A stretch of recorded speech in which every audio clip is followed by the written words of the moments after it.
Ravie de te recevoir, Aurélie, mon amie. L'objet de ton livre est de montrer que les algorithmes ne peuvent pas faire la loi, faute d'une personnalité juridique et d'une volonté propre. Mais alors Aurélie, pourquoi alors a-t-on l'impression qu'il nous échappe totalement? Donc un algorithme, c'est littéralement une séquence d'opérations à exécuter selon une certaine logique, une certaine hiérarchie, dans le but de résoudre un problème, de répondre à une question, de comprendre des mécanismes.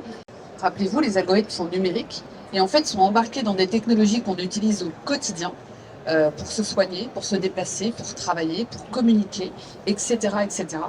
Le mot algorithme, on l'utilise ou on l'entend tous les jours. Donc on a l'impression qu'on le comprend. Or, comprendre dans le sens latin du terme, c'est prendre pour soi. Et prendre pour soi pour être capable de le réexpliquer à l'autre. Et en fait, on se rend compte qu'on ne comprend pas. Donc moi, j'ai cette technique avec les gens qui travaillent avec moi, c'est de leur dire si tu ne comprends pas un terme, ne l'utilise pas. Voilà. Est-ce qu'on peut imaginer une gouvernance algorithmique? Je parle d'encadrement, pourquoi? Parce qu'on ne peut pas réguler strictement un algorithme, on peut réguler ce que j'appelle les bonnes pratiques. Donc on peut réguler la gouvernance. Peut-on résister aux algorithmes et doit-on résister aux algorithmes? On ne vous demande pas de tout savoir. On vous demande de savoir un minimum pour avoir une connaissance éclairée de vos usages, des choix que vous pouvez faire sur quoi utiliser, de votre capacité aussi, et c'est peut-être le plus important, à poser des questions.